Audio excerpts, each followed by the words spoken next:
Well, I'm back with another What's in the Box New Year's Eve edition. Don't forget to join us tonight at 8 o'clock. Thomas and I will be doing the New Year's Eve edition of OK Boomer, the podcast, where we're going to take a look back at the late, great Richard Corbin in a couple of different books. One when he was a guest artist in Swamp Thing 20, volume I'm Thinking 3. And we're going to take a look at an old PC book, Twisted Tales #1, I believe. Don't forget, you can catch all of my regular Creators Outlet podcasts on ageofradio.org and just look for this icon and click on it. And it'll bring you right to the show. I think I've got like over 30 episodes available for download. So you can download them, listen to them later. If it's somebody that you like, you can, please share it on out. And let's get this thing going. A little drink of water. Today, it's not toys. I'm sorry, all you toy people, but it's some kick-ass book collections. This is why I couldn't lift this from over the back of my head and bring it to my lap. I love fantasy art and a whole bunch of other stuff like that. I love heavy metal. And this is a hardcover, heavy hardcover. Sorry. Of the best of fantastic art of Louis Royo.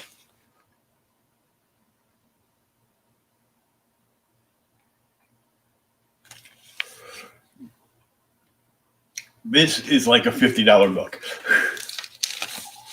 I'm going to flip through quick, see if I can find something. Nope, can't show that. Or that. Okay, I can show this. And he talks about, you get the rough sketches on the side, and he talks a little bit about the breakdown in his process. It's a very interesting book. It's filled with beautiful art that you just can't say no to. And I couldn't, and I didn't. I just had to move a couple things off to the side that people were asking for and never got back to me on. So I can place a couple of books down, because there was this big box like this, a big box, and it was full of all books. The other one you will recognize right away. It is Mythology from one of my favorite artists, Alex Ross. And of course, my favorite character, Batman, on the back. This is gorgeous. And this, somewhere in here, is, yep, you can start to see it right there. That Joker piece is painted on my leather jacket. I wish this one was painted on it too. That would have been cool. To have Batman and Robin on the front and Joker on the back. But I mean, it's just gorgeous stuff. The next one is a soft cover, but it's still big and heavy. This was actually either a birthday or Christmas present to me from my LCS, because he knows I love comic book history and, just, seeing some of the old images and everything.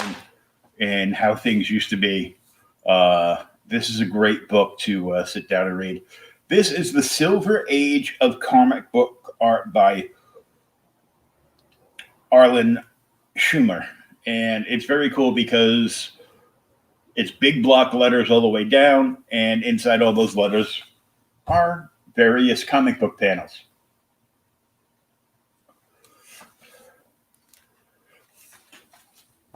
Well, here's a great page to open up to. I would love to have that king-size Hulk in a really good condition. I can't afford it, but I would like it. The next is heavy as hell.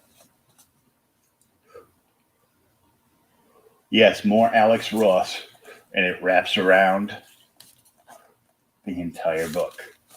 This is the world's greatest superheroes. And it's just like nerdgasm, let me tell you.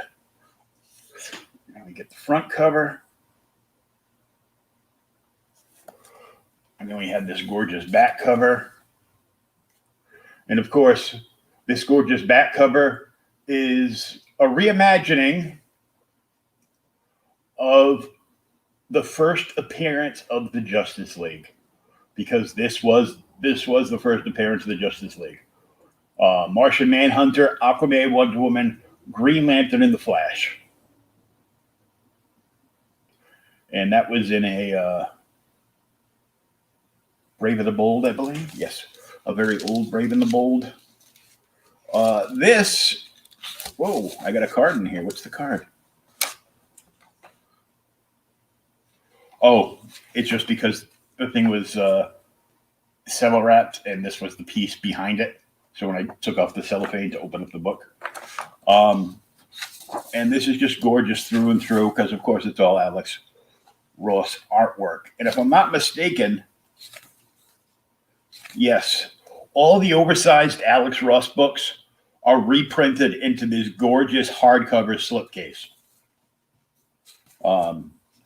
Let me just take that out for a minute. So here's some panels from the Superman one. I'm sure I can get a better one. That's on the Kent farm. There we go. Superman to the rescue. Just some great stuff. I'm sure you've seen all of those oversized books. I actually have one buried in the corner over here. I can't remember which one it is right now, but I have a lot of favorite artists, but of course Alex Ross is like right at the top of the list. Alex Ross. I love painted stuff. So, and this is just always a pain to get back inside. There we go. I love painted stuff, so I love like Alex Ross. Who else can I mention? David. I love David Mack. I got to meet him. Super nice guy. I've got a ton of stuff signed by him.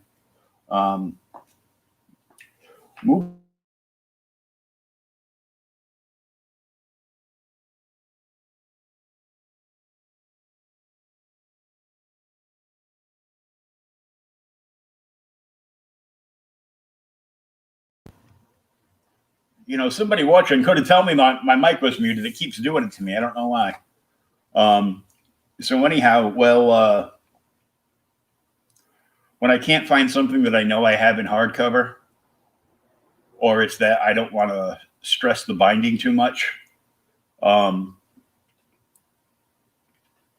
sometimes I just buy it and I go, I haven't seen that in a while. I don't remember where I put it, so I'll buy it again.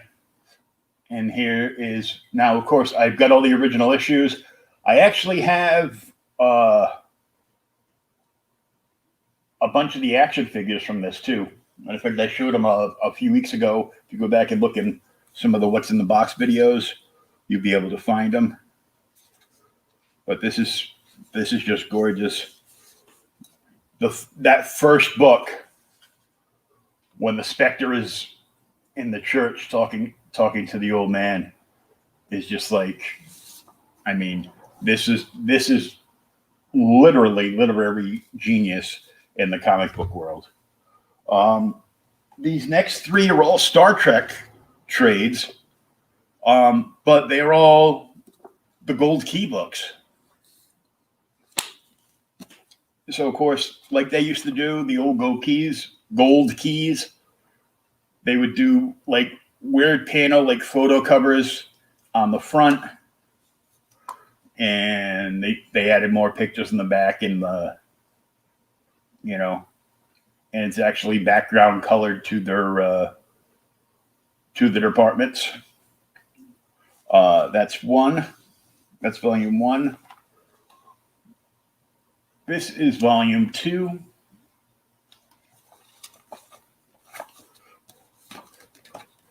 And this is volume 3. And I believe I think all 3 volumes right here cover all of the Star Trek Gold Keys. They're like complete right in here, which is great because I have a couple, but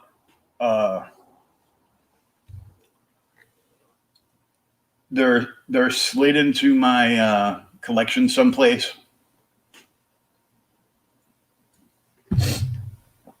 And John Byrne or another like high-end writer, rewrote some actual Star Trek episodes. They did like the photo collage books, and he rewrote like all the dialogue and changed the story completely. We were just talking about this the other day. Thomas and I covered Supervillain Team Up 14 and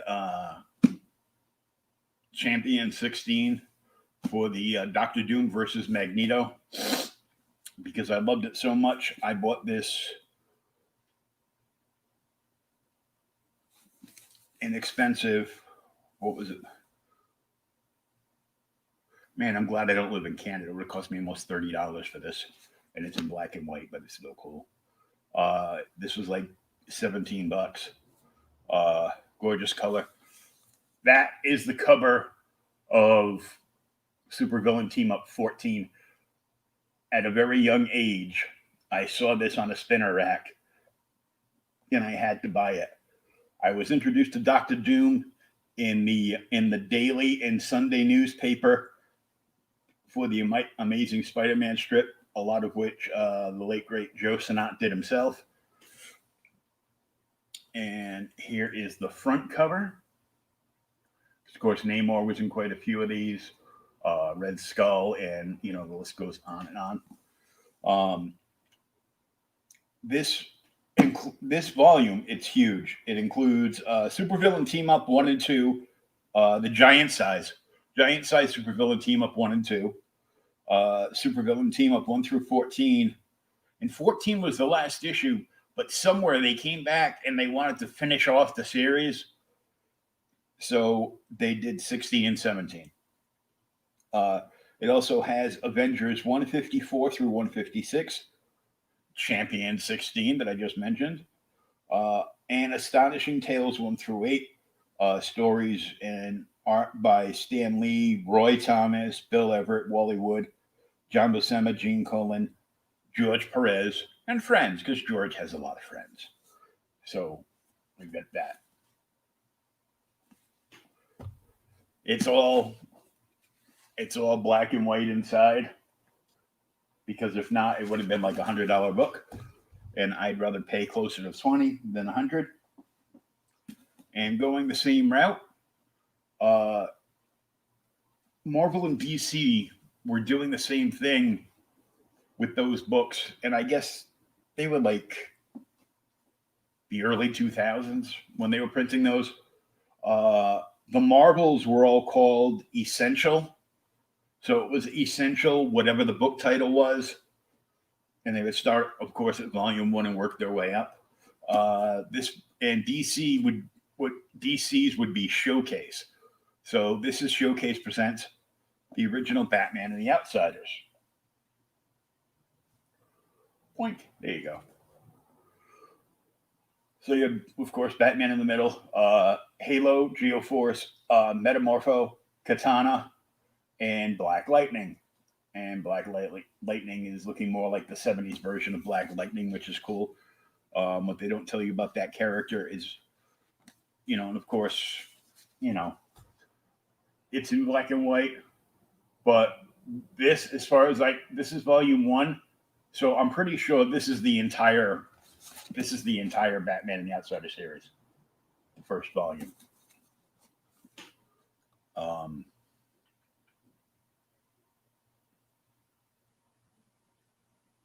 No, it isn't. It's the first 19 issues of the ongoing and the first annual and the debut appearance of the Outsiders from Brave and the Bold. Okay, so there's a Brave and the Bold issue, which has the first appearance of the Outsiders. They might not be named the Outsiders at that point. The annual, the first annual Batman and the Outsiders in the first 19 issues. So there's 21 issues in here. And if you remember, it was a Justice League 1 that Batman quit the. It was a prominent Justice League issue that Batman quit the league, and the Outsiders were on one side of the room, and the JLA was on the other side. This one, which I've read a few times, this one is actually full color. It's on newsprint. Don't care. I'd rather have newsprint and such memories. This is the earth-shattering saga of the Man of Steel's greatest battle. So right away, we know it wasn't written by Michael Brian Bendis because he sucks. Just my opinion, but he destroyed Superman. He destroyed the Legion. Did a great job with some new characters he brought in. And now he's taking over Justice League and basically kicking out all the regular members and bringing in like this ragtag fugitive fleet, kind of like Battlestar Galactica. But here is the cover. Focus. There we go. And this is where he discovers Warworld and a whole bunch of bad guys.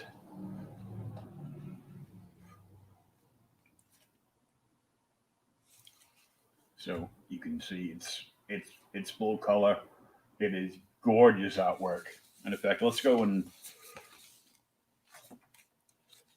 let me flip through and see if I can find the title page here with credits.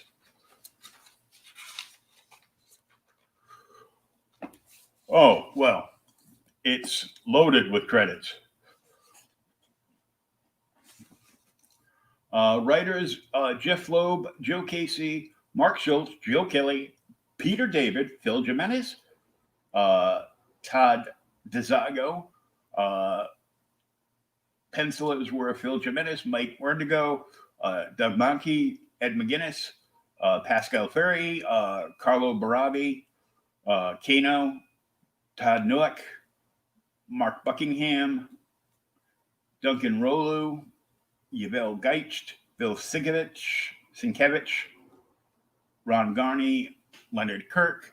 Inkers included Mark Alquizea, and a whole bunch of other people. I'm not going to keep reading it, but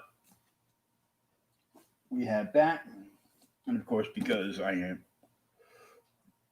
a big Aquaman fan, so I have Showcase Presents Aquaman Volume 1, over 500 pages. These are all black and white, like the others.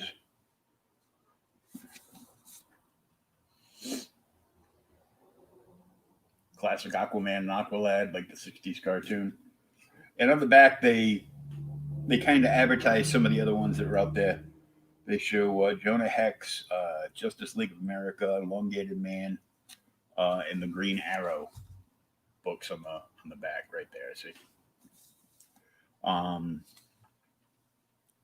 take my glasses. I got to take my glasses on so I can see the screen, but I got to take them off to read something that's in front of me. So I'm just looking to see if they say what's in here. They don't, but there's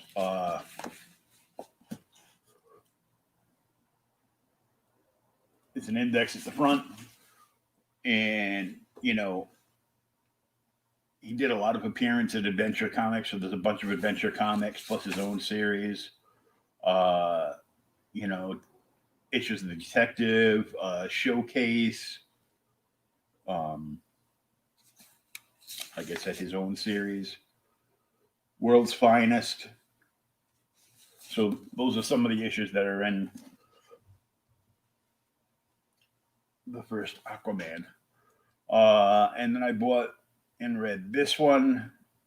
This was the newer Teen Titans. I don't know why I bought it to see if it was worse or better, and I don't remember, than the original first run-in with Brother Blood that the new Teen Titans Ultimate Frizz run had. This collects includes Teen Titans 8 through 12 plus the Titans half issue.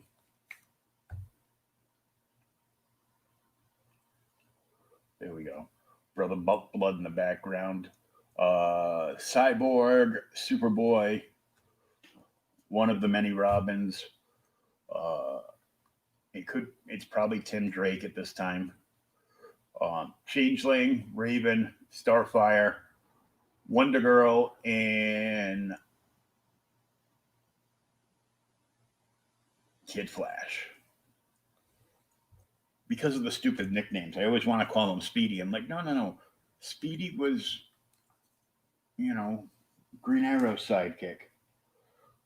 And then they used that Speedy nickname to turn him into a heroin addict. Okay. Then I bought this trade. It was Legion's Foundations. Writers Dan Abnett, Andy Lanning are joined by artists Chris Baptista and Chip Wallace, and additional contributions by London Kirk, Tom Harris, Tom Feister, and legendary Legion artist Dave Cockrum. Not sure if it says what's in here. The cover is gorgeous.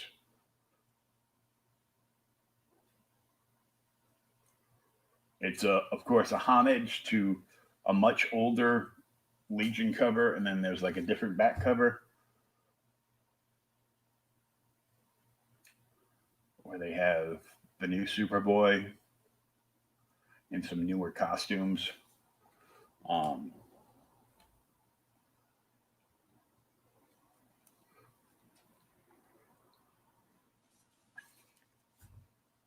It's got pretty nice artwork.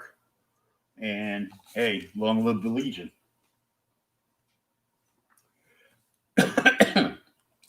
Next, speaking of Speedy, he's on this cover. The trade of Green Arrow, The Archer's Quest. Brad Meltzer, the writer, best-selling author of Zero Game, with Phil Hester and Andy Parks.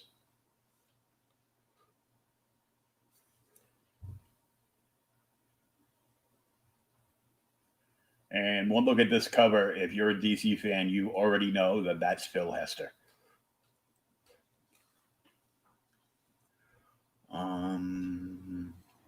This collects Green Arrow 16 to 21, The Archer's Quest.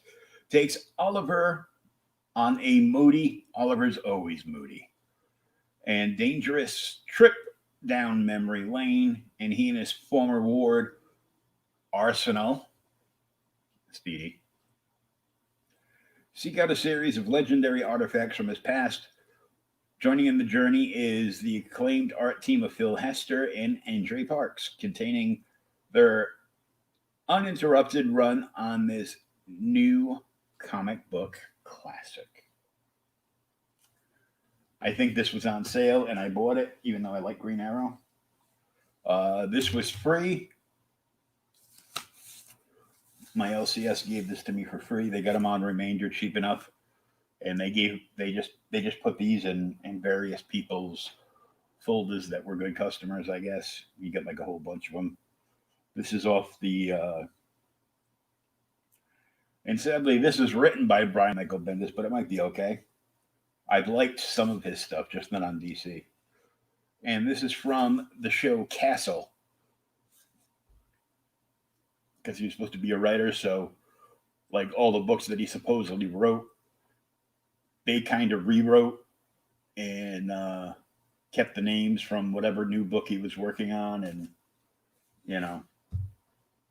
And this was starring Nathan Fillion, of course, that we all wanted to be Hal Jordan at one point, till it's taken him like 40 years to make a a good Green Lantern series.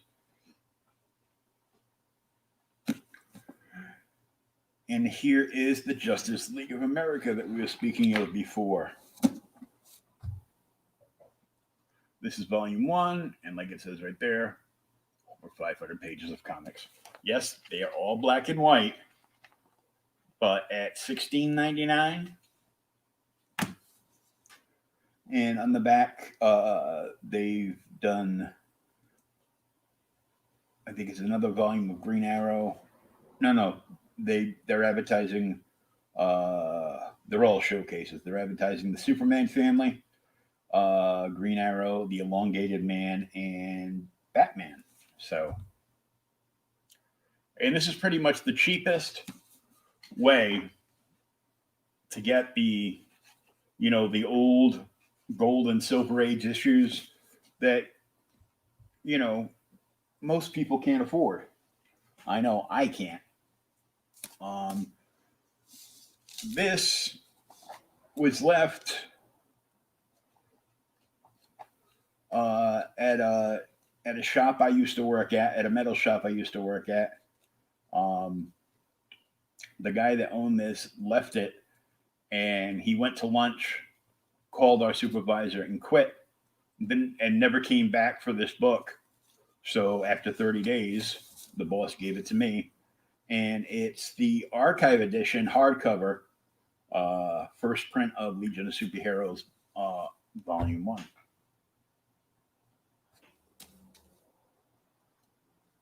And it has those and many other books in the back. Another hardcover. Of course, this is full color, and it was, only $20. So,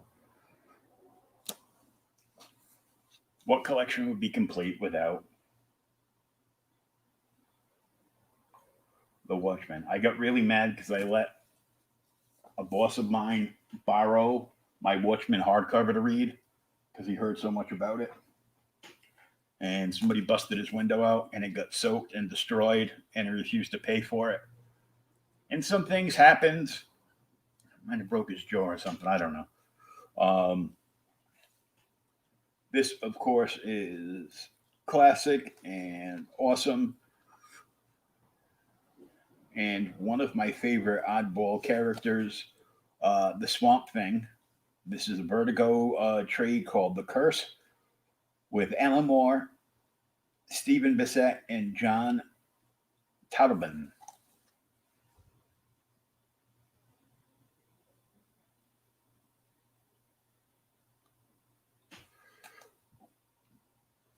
This was like another $20 book, but that back cover is killer. It's just like, he's so subtle. Like you see the two eyes, and then the whole back cover comes into focus. Very cool. This, oh my god, this hardcover. I don't have the dust jacket anymore. I'm not sure what happened to it. But this is a hardcover. It's smaller. It's not like they didn't like enlarge anything. They kept everything that size, and they kept it black and white because I guess it was black and white. This is the Grendel Archives by Matt Wagner. The book's got like a little to it in the middle, but I don't care. This is the Hunter Rose story.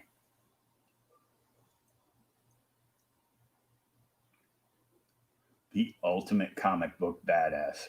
Sadly, he died, but you know, the Grendel stories went on over the years, and you can still get them now. This was great.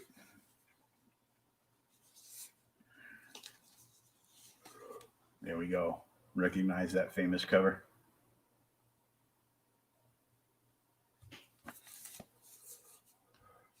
I didn't know what Grendel was, so of course I asked my friend that was managing my local LCS, and now is the owner of it. I go, so what's up with that book? Who's that guy? Well, he's a badass mob boss.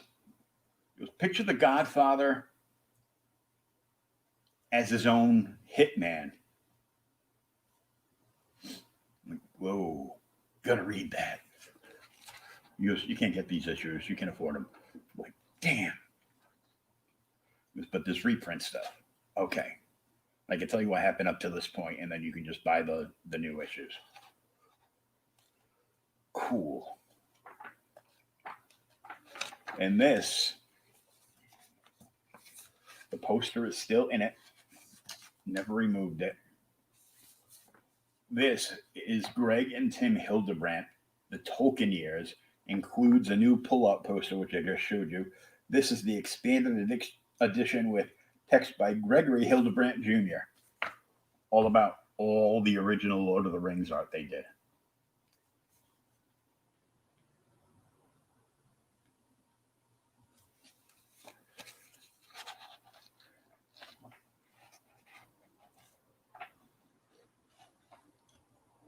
Looking at see.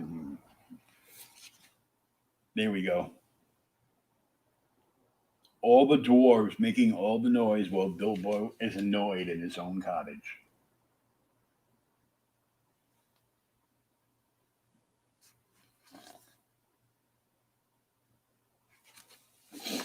This is like a weird sized book. That's the only problem with like some of the art books, which we're about to see. Whoa, I can't show you the back cover. But damn, are you missing out? This is, can't show you that either. This is the art of Brian Wood. As you can see, it's not a very thick book. Brian Rood.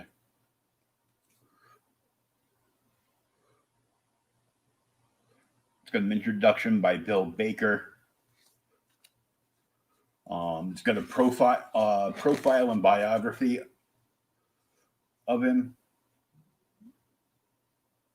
I guess I can show you this. There's a badass picture of Betty Page holding two leopards.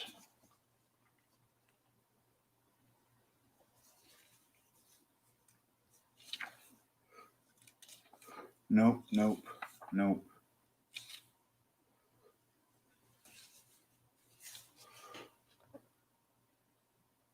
Great artist. Yeah, there's a reason my hand's up there. That, of course, is Pam Anderson in her prime.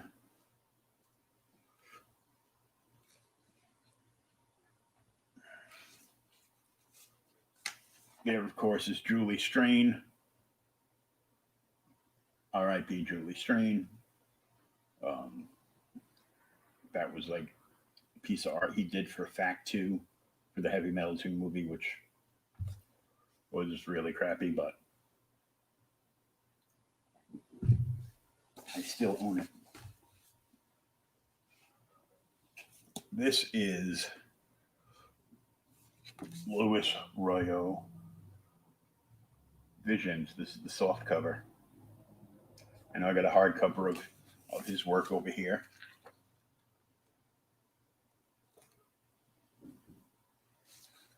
There you go. From sketch to final project, to final product, rather.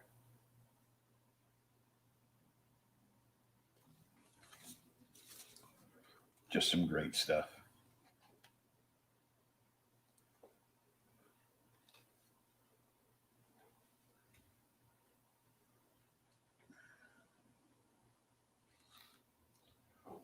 I love this one, the girl morphing into the wolf.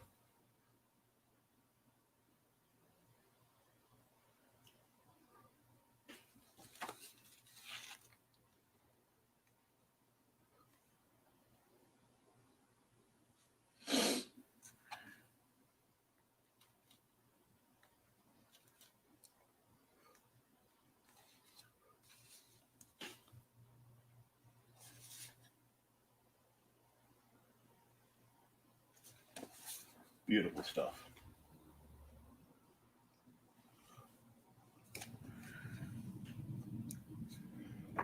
Pinup. The Illegitimate Art by Jim Silkey. I think I got this because down the bottom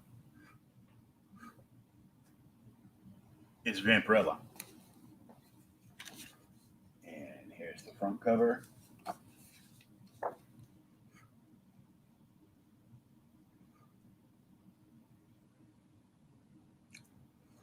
Eye candy.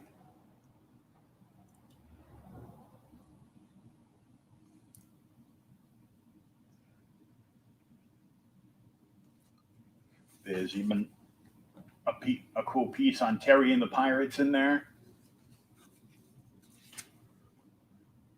Some Golden Age comic goodness.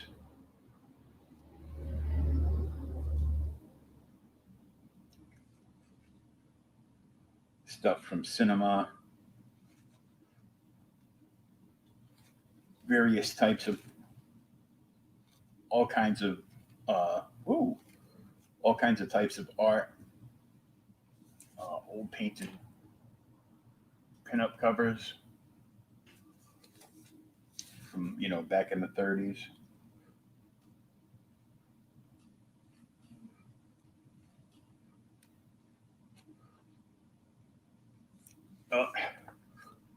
I bought this book for this one page.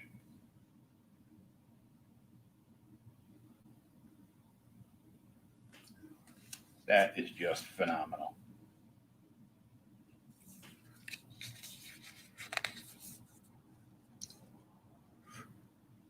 And there's like a big section of Vampirella here. Can't buy these just for the pictures, though. It's a very interesting read. There's a Deja Thoris in there.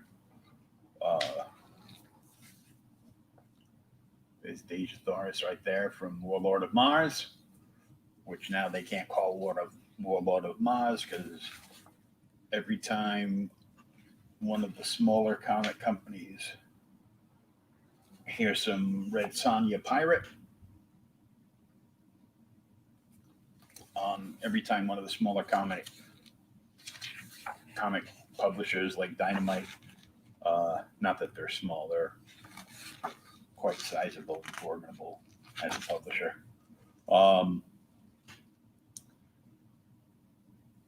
Every time they're successful with something, Disney will come out of the water and secretly develop a movie, and then once they have something, on the screen, like they did it with Lone Ranger, and then they did it with Warlord of Mars, that was to clip their wings so that they couldn't keep just producing open source material.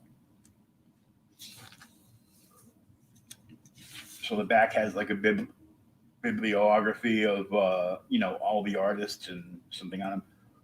There's a big thing on there's a nice column about Adam Hughes in here for those Adam Hughes fans.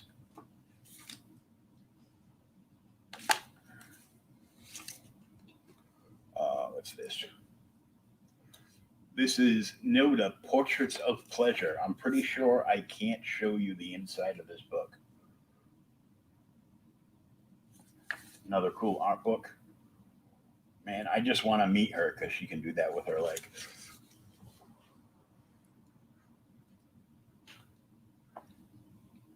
Let's see if there's any art in here I could show you. Well, there's Noda herself, the artist, and there's, write up so you can learn about, them and how they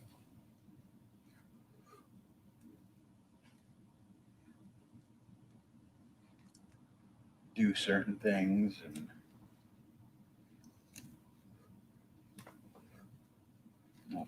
that's a great piece, but I can't show you. A lot of these are very risque. Oh, there's a couple. See a couple of his paintings. Very talented.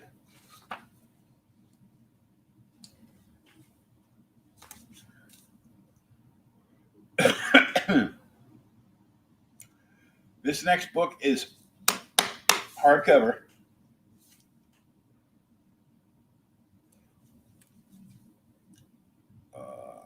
Dark Horse. Great back cover.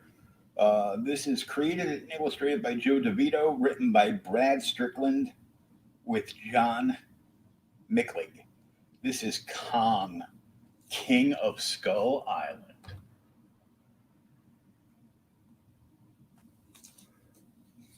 I figured I wanted to read the book. The back cover and page are, the old like antique mapping.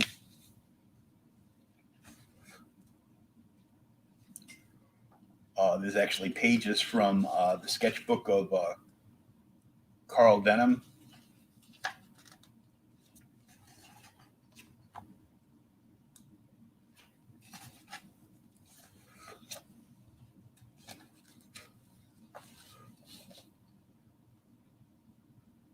It's an introduction and a prologue and some great art.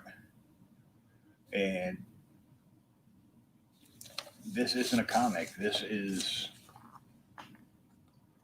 a full-fledged book, but there's art along the way.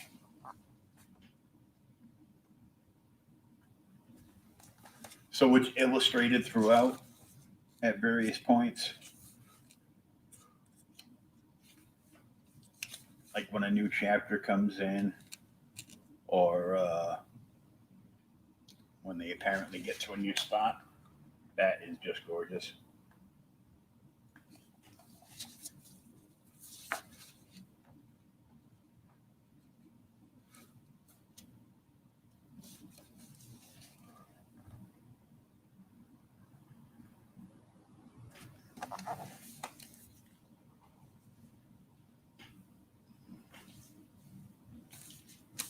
And then the hardcover, Femme Fatale from Serge Normant. It's a rather large book.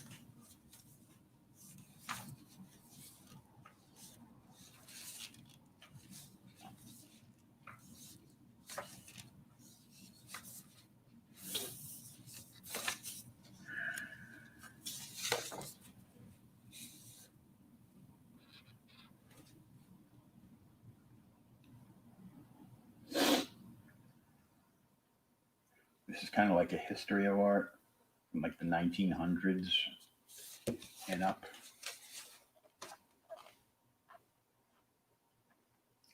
This is like a legit art book, so.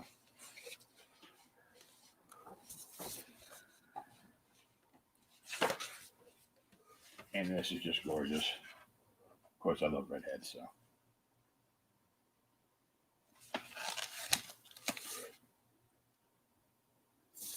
This doesn't even say how much this one was. But,